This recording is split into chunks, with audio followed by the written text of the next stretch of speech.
तो दोस्तों आज बहुत ही मज़ेदार बात मैं आपको बताने जा रहा हूँ। भाई साहब बैठे हुए थे तो मैंने उनको हेलो हाई किया, से सलाम दुआ की। हमारे पड़ोसी मुल्क पाकिस्तान से हैं, लेकिन उन्होंने अपनी 150 साल पुरानी जो अपनी हिस्ट्री है वो बताई है। उन्होंने कहा कि हमारे जो परदादा थे, दादा परदादा थे, उनमें से जो एक भाई था वो मुसलमान बन गया और जो बाकी थे वो हिंदुस्तान में आ गए और वो हिंदू रहे। मज़ा आएगा आपको। चलिए मैं उनसे आपको मिलाता हूँ। पहले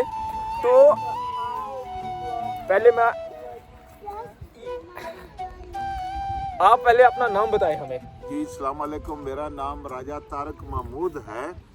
मैं पाकिस्तान से डिस्ट्रिक्ट रावलपिंडी, तहसील गुजर खान, एक बड़ा कस्बा है जिसका नाम है गुलियाना।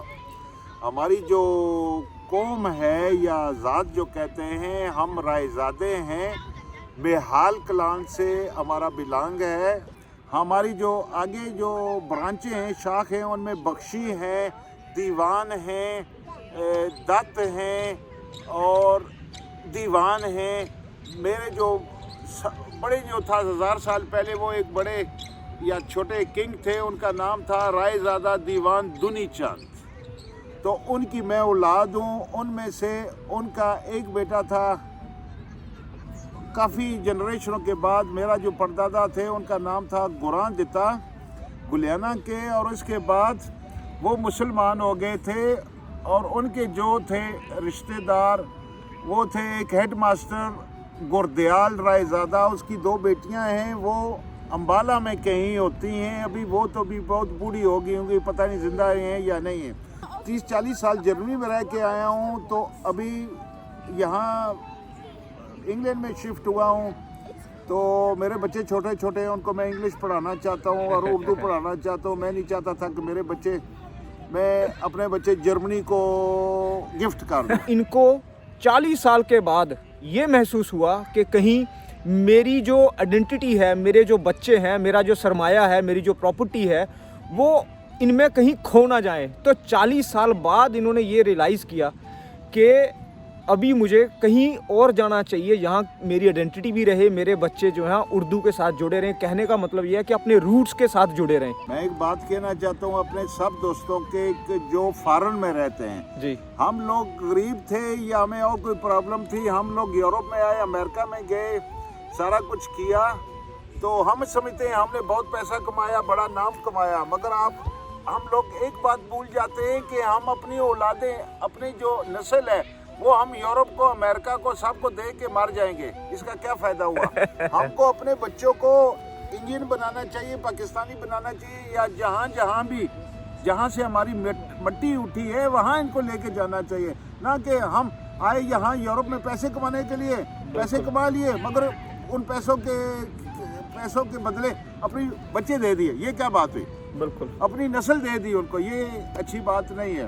तो हर आदमी की अपनी अपनी राय होती है। मेरी अपनी राय है कि मैं अपने बच्चे जो है वो यूरोप को नहीं देना चाहता हूँ। मैं कहता हूँ ये पाकिस्तानी बने, इंडियन सब कंट्री में रहे, वहाँ रहे। कि दाल के बारे में हमारा ना किस्सा निकला है। अरे जो नाना थे वो क्या करते थे, घी भर के लेके जाए थे, घोड़ों पे घी लेके जाते थे पाकिस्तान में, और वहाँ से दालें लेकर आया करते थे। तो वो कह रहे थे कि हमारे ही जो दालें होती हैं वो वाकई बहुत टेस्टी होती हैं। उनकी जो वाइफ है वो कह रही है कि नहीं, दालें आप जो है ना यहाँ से खरीदा ही ना करो, पाकिस्तान वाली यार दालें लाया करो। तो कह रहे थे दालें वाकई पाकिस्तान की बहुत अच्छी होती हैं। बाकी जो दोनों देशों की आवाम है ना वो एक जैसी सोचती है। अभी मैं एक आपको ना छोटी सी एग्जांपल देता हूँ। मैं यहाँ पे शॉपिंग करने चला गया, तो यहाँ पे जो औरतें हैं ना, पाकिस्तानी औरतें आई थी कोई शॉपिंग करने के लिए, तो उन्होंने हाथ में लिफाफे पकड़े हुए थे। तो वो क्या करती, भिंडियों को तोड़ तोड़ के देख रही थी। तो जितनी भिंडियाँ पड़ी थी ना उसमें बाजार में, सारी भिंडियाँ टूटी हुई थी। तो वही वैसा ही हाल हिंदुस्तान में है। तो जैसे कोई औरतें लेने जाती हैं ना, अपने सब्जी लेने जाती हैं, तो तोड़ तोड़ के देखती हैं कि ठीक है ना, मतलब करड़ी तो नहीं है, मतलब कुंगली है कि नहीं, मतलब सॉफ्ट है ना। वीडियो में इसीलिए बना रहा हूँ ताकि आप लोग भी सुन लें कि किसी भी मोड़ पे, ज़िंदगी के किसी भी मोड़ पे कोई अगर फैसला ले तो फैसला आपके मुस्तकबिल के लिए, आपके फ्यूचर के लिए, जो आपके भविष्य के लिए बहुत ज़रूरी होना चाहिए, आपके रूट के साथ कनेक्ट करने के लिए। क्योंकि यहाँ पे जो प्रॉब्लम है ना वो है आइडेंटिटी क्राइसिस। कहीं खो ना जाऊं मैं। तो कोई बहुत सारे लोग ये सोच रहे होंगे यार हिंदू मुसलमान पे कोई बात नहीं हुई, यार कश्मीर के बारे में कोई बात नहीं हुई, या यार मतलब जो भी अपने दोनों देशों के बीच जो लड़ाई चल रही है उसके बारे में कोई बात नहीं। तो उसके बारे में भी मैं आपको बात बता दूं कि अब मुग़लों के साथ हम मुसलमानों को मिक्स कर देते हैं। हमारी जो नफ़रत है ना वो है मुग़लों के ख़िलाफ़, क्योंकि हिंदुस्तान पाकिस्तान तो एक ही मुल्क था। जो अटैक हुआ हिंदुस्तान पर, हिंदुस्तान जो नाम है ना वो तब का है जब हिंदुस्तान पाकिस्तान इकट्ठे थे। अभी भारत जैसे भारत भी है, तो हिंदुस्तान पाकिस्तान इकट्ठे थे। अटैक मुग़लों ने किया, तुर्कियों ने किया, ईरानियों ने किया। तो उन्होंने क्या किया, उन्होंने ज़बरदस्ती ही लोगों को कन्वर्ट किया, मारा पीटा। लेकिन अभी जो लोग कन्वर्ट होकर मुसलमान बन गए, यार अपने ही तो भाई हैं वो। इन्होंने एक बात बताई जो डॉक्टर सुब्रमण्यम स्वामी भी यही कहता है कि आप यार डीएनए टेस्ट करवा लो ना, करवा लो डीएनए टेस्ट। उनकी जो पुरानी पुश्तियाँ मैच करवा के देख लो कि सारे का सारा डीएनए सेम निकलेगा। तो ये रही अपनी हिंदू मुसलमान की बात कि दोनों चीज़ों को मिक्स मत करो, क्योंकि हम मुसलमानों को मुग़लों की नज़र से देखते हैं। वो मुग़ल जिन्होंने उन पर भी अत्याचार किए, हिंदुओं पर भी किए, मुसलमानों पर भी किए ना। एक डिबेट चली थी कि पाकिस्तान में जो इंजेक्शन की कमी थी, तो हिंदुस्तान में तो इंजेक्शन बहुत ज़्यादा बन रहे थे, है ना। तो हमारी कोवैक्सीन बनती थी, तो वहाँ के जो लोग थे वीडियो बनाते थे कि यार हिंदुस्तान की वैक्सीन हम लगवा लेंगे, चाइनीज़ वैक्सीन नहीं लगवानी क्योंकि उस पर भरोसा नहीं है। मोदी सरकार ने तो ऐलान किया था ना कि हम देंगे, क्योंकि पाकिस्तान ने रिक्वेस्ट ही नहीं भेजी, बाकी मुल्कों ने कह दिया कि हम ले लेंगे। मोदी सरकार ने ये कहा कि अगर पाकिस्तान से कोई ऑफिशियल रिक्वेस्ट आती है तो हम मना नहीं करेंगे। तो एक्चुअली क्या हुआ, ये सियासत आ गई, दोनों मुल्कों की ईगो आ गई बीच में। तो ना उन्होंने मांगी और ना इन्होंने दी। लेकिन होना ये चाहिए था कि दोनों अवामों को फ़ायदा होता, क्योंकि जो मोदी सरकार ने वैक्सीन दी है ना वो मुफ्त बहुत बांटी है, मुफ्त बांटी है। तो पाकिस्तान जैसे आपको पता ही है, मतलब फाइनेंशियली इतना साउंड नहीं है, जैसे अपनी जनता को बांटी ना। हाँ। किसी गरीब अफ्रीका में किसी गरीब अफ्रीका में तो नहीं दी ना, अफ्रीका में नहीं दी, सिर्फ अपनी जनता को दी। किसने? मोदी सरकार ने। नहीं, वहाँ की सरकारों को गई ना वो आगे उनकी सरकारें डिस्ट्रीब्यूट करती ना, कहाँ कहाँ गया वो। अफ्रीका को एक्सपोर्ट किया। हाँ, वो सरकार, क्योंकि जो गवर्नमेंट टू गवर्नमेंट होता है वो, है ना। तो सही है, मगर इंडिया ने एक्सपोर्ट की थी। हाँ। वैक्सीन मैंने तो कहीं नहीं पढ़ा। हाँ, नहीं है, आप सर्च करोगे ना तो गवर्नमेंट टू गवर्नमेंट होता है, तो वो करते थे। आगे गवर्नमेंट वहाँ की क्या करती है वो तो अपना कंट्रोल ही रहता। इंडियन और पाकिस्तानी खाने में कोई फर्क नहीं है। आप उनको इंडियन नहीं कह सकते हैं, हम पाकिस्तानी नहीं कह सकते, थोड़ा बहुत फर्क, मामूली सा। अच्छा, आप जो है वो क्या कहते हैं, कोई रीजन है इंडिया के जो कम मसाले खाते हैं, कुछ ज्यादा खाते हैं जी। तो वो पकाने का तरीका एक ही है, सिर्फ अपना टेस्ट का फर्क है, थोड़ा इलाके का। मिठाइयाँ भी सेम है, मिठाइयाँ भी सेम, मिठाई भी एक जैसी हैं। ये बताएं कि जब आपके शादियाँ होती हैं तो घर पे मिठाई क्या बनती है, हलवाई क्या बनाता है? हमारे तो हलवाई बनाते हैं ना। जलेबी बनाई जाती है जी, अच्छा, बर्फी बनाई जाती है, सारी जो मिठाइयाँ होती हैं हलवाई बनाता है। जी। अच्छा, तो क्या आपके भी मतलब ऐसे ही होता है कि जैसे हमारे शादियाँ होती हैं तो फिर जब किसी को इनविटेशन देने जाना तो साथ में मिठाई के डब्बे भी दिए जाते हैं साथ में? बिल्कुल, कार्ड भी दिए जाते हैं, नाई को भेजा जाता है, वो सारा सेम है ना। भाई साहब, आपके पास 22 करोड़ मुसलमान रह रहे हैं, वो उनका भी कल्चर आपका उनका एक ही है। बिल्कुल, सिर्फ आप मंदिर में जाते हैं, वो मस्जिद में जाते हैं बकायदा। बिल्कुल, तो आप उनका डीएनए टेस्ट करा लें, वो आपके लोग हैं, आपसे मुस्लिम हुए हैं, वो आपके रिश्तेदार हैं। 2-3 जनरेशन के बाद वो आपका खून एक है, वो आपके हिंदुस्तानी है, वो ईरानी नहीं रह रहे हैं, वो हिंदुस्तानी मुस्लिम है। इतनी बात, यही बात मैं बताने चाहता हूँ कि भाई साहब ने देखो, अभी खुद ही सोच लो आप, हमारे देश के मुसलमान भी चाहे सुन रहे हो, हिंदू सुन रहे हो, ये भी सुन लो यार, अपने ही भाई हैं वो, ऊपर का डीएनए टेस्ट करवा के देख लो, सेम ही निकलेगा सबका। तो झगड़ा तो इसी बात पे खत्म हो जाएगा अगर एक्सेप्ट कर ले, एक्सेप्टेबिलिटी बढ़ जाएगी यार, एक ही भाई है, एक ही परदादा एक ही है। बिल्कुल, है ना। अब ये बताएं कि क्या आप यहाँ से कभी पाकिस्तान जाएंगे? बिल्कुल, ये बात बिल्कुल। तो कोई लोग ये कहते हैं कि यही यार, अभी मुझे यहाँ से 10 साल हो गए आए हुए, मैंने खूब पैसा कमा लिया, तो अभी मैं पाकिस्तान या इंडिया चला जाऊँगा, अभी वहाँ सेटल होऊंगा। क्या ये मुमकिन है? क्या आपको क्या लगता है? बिल्कुल 100%। मैं तो ऑलरेडी सेटल हूँ पाकिस्तान में। हाँ। मेरी जो है घर है, वहाँ ज़मीनें हैं, सारा कुछ है। मैं तो इसीलिए आया हूँ कि बच्चे यहाँ पढ़ेंगे। हाँ। तो इनको छुट्टियों में घर लेके जाया करूँगा, खुद 3-4 महीने 6 महीने वहाँ रहा करूँगा, बच्चे यहाँ स्कूल जाएं पढ़ें। बता रहे थे कि वहाँ पे हमारा थोड़ा देश फिर थोड़ा लिबरल है, तो आपको जैसे बच्चियों को वैसा पहनावा करना पड़ता है, कपड़े वैसे पहनाने पड़ेंगे, तो अभी बच्चे वो नहीं पहनेंगे, वो भी एक बहुत बड़ी प्रॉब्लम है ना। इंडिया पाकिस्तान में भी एजुकेशन बहुत अच्छी है, मगर वहाँ पर सिर्फ अमीरों के लिए, ठीक है, आम आदमी के लिए गरीब आदमी बच्चे नहीं पढ़ा सकता है। मगर यहाँ अगर आपके बच्चे अच्छे हैं, अमीर और गरीब का कोई फर्क नहीं। हमारे देशों में ये होता है कि गरीब आदमी फीस नहीं पे कर सकता है, यूनिफॉर्म नहीं कर सकता है, रोजाना वो स्कूल नहीं भेज सकता है। हमारे तो इंडिया पाकिस्तान में लाखों करोड़ों बच्चे हैं जो स्कूल जाते ही नहीं है और मजदूरी करते हैं, काम करते हैं, बाप के साथ रेहड़ी लगाते हैं, पकौड़े बेचते हैं, ईंटों के भट्टों पे काम करते हैं।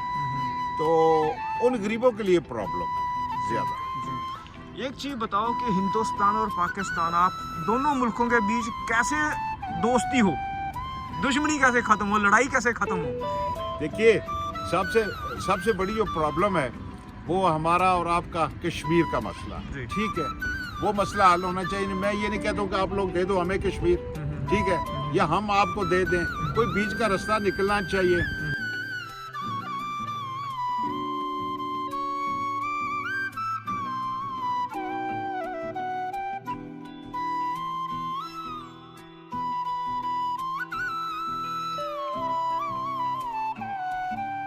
एक दिन में ये मसला नहीं हल होता है, इसको 10, 15, 20 साल लगेंगे। जो हमारे दिलों में नफरत है वो आस्ता आस्ता कम होगी, हम एक दूसरे को चाहेंगे, तो फिर ये मसला हल हो सकता है। तो आपको लगता है कि अगर कश्मीर का मसला हल हो जाए तो दोनों मुल्कों के हालात वैसे हो जाएंगे जैसे फ्रांस और जर्मनी है? नहीं, उसके अलावा हमारी प्रॉब्लम ही नहीं है ना। उसके बाद तो कोई लड़ाई नहीं है, झगड़ा ही नहीं है हम लोगों का। आप अपने घर हैं, हम अपने घर हैं, हम दोस्त होंगे, आए जाएंगे।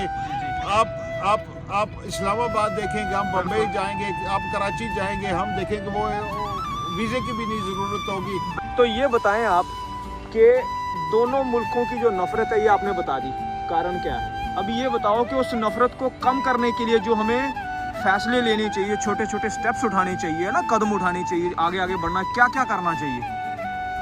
हमें एक दूसरे के मुल्क के जो लोग हैं उनको वीज़ा की फैसिलिटी देनी चाहिए, ताकि हम लोग एक दूसरे से मिलें, एक दूसरे के मुल्क में आए जाएं, तो इससे वो नफ़रत कम होगी, एक दूसरे की बात सुनेंगे, एक दूसरे की ओपिनियन सुनेंगे, तो इससे ये। मैं तो ये सोचता हूँ कि मतलब वीज़ा तो चलो ठीक है, वीज़ा मिलना, वीज़े का जो प्रोसेस है वो और भी बहुत टफ है, क्योंकि अगर मुझे वीज़ा तो अभी भी मिल जाता है, लेकिन मैं वीज़ा लेके जाऊँगा तो पाकिस्तान की 10 एजेंसियाँ मेरे पीछे लग जाएंगी। तो ये कैसे होगा कि कॉन्फिडेंस बिल्डिंग मेजर्स कि दोनों मुल्कों के बीच यकीन हो जाए कि यार ये आदमी मेरे मुल्क में कोई नुकसान नहीं करने वाला, जहाँ ये मैं इस देश के लिए कोई थ्रेट नहीं हूँ। लेकिन सोचो कि यार अगर बॉर्डर ना हो इंडिया पाकिस्तान का, और मैं कहूँ कि नहीं यार मुझे आइसक्रीम खानी, मैं लाहौर जाके खाऊँगा, कितना है अमृतसर से, इतनी दूर तो है ही नहीं, तो जम्मू से इतनी दूर चले जाऊँ, मैं शकरगढ़ चला जाऊँ, चक्कमरू चला जाऊँ, जम्मू ट्रेन आया करती थी पहले पाकिस्तान से, तो क्यों ना मैं मतलब मोटरसाइकिल निकालूँ और चलो यार आज मैं शकरगढ़ जाऊँगा यार, वहाँ आइसक्रीम खाऊँगा, वहाँ पे दही बल्ले खाऊँगा यार, वहाँ पे बहुत। तो दोनों मुल्कों की आवाम है जो वो बिल्कुल नफरत नहीं करती दो आपस में। सबसे बड़ी अगर आपको ये दुश्मनी ख़त्म करनी है तो एक कॉमन एनिमी ढूंढना पड़ेगा, और हम दोनों का जो कॉमन दुश्मन है वो है गुर्बत, जिसको कहते हैं गरीबी। दोनों गरीबी के साथ लड़ो, गरीबी के साथ लड़ोगे ना तो हम दोनों में जो नफरत है वो भी कम होगी, क्योंकि जिस आदमी का पेट भरा हो ना उसकी सोच भी बहुत ऊंची जाती है। गरीब आदमी जो होता है पेट में उसको खाना खिलाओ और जो मर्जी काम करवा लो उससे। पाकिस्तान का तो बहुत ही ज़्यादा है, बहुत ज़्यादा। अभी तो बाहर से भी जो पैसा आता है, आर्मी को भी सैलरी देनी पड़ती है बहुत। तो इमेजिन करो वो पैसा अगर पाकिस्तान अपने स्कूली इदारों में यूज़ करे या अपने हेल्थ फैसिलिटीज़ में यूज़ करे तो कितना पाकिस्तान भी कितनी तरक्की करेगा। उम्मीद करता हूँ कि आप लोगों को पसंद आएगा और आप भी इस जो मैसेज है इसको भी फैलाएं कि दोनों अवाम, दोनों मुल्क इकट्ठे करके चलें। किसी को चाहने की ज़रूरत नहीं है पाकिस्तान को। पाकिस्तान में वही लोग रहते हैं जो हिंदुस्तान में। हिंदुस्तान इंडिपेंडेंट है, कभी चाइना के ऊपर डिपेंडेंट नहीं है। पाकिस्तान की डिपेंडेंसी चाइना के ऊपर इतनी बन गई है क्योंकि पाकिस्तान की अपनी इकॉनमी डाउन चली गई है। पाकिस्तान के लोग कोई नालायक नहीं है, बहुत इंटेलिजेंट लोग हैं वहाँ पे, बहुत इंटेलिजेंट लोग हैं। वहाँ से यार इकट्ठे काम करोगे, किसी को किसी मुल्क की ज़रूरत ही नहीं पड़ेगी। मैं कह रहा हूँ हिंदुस्तान पाकिस्तान इकट्ठे हो जाएँ तो कहाँ से कहाँ जा सकते हैं। तो चलिए हम यहीं पे वीडियो रोकते हैं। उम्मीद करता हूँ कि आपको पसंद आएगा। अगर आपको कोई भी क्वेश्चन पूछना है, कोई प्रश्न पूछना है, तो प्लीज़ आप कमेंट करना ना भूलें और लाइक और सब्सक्राइब। Thank you.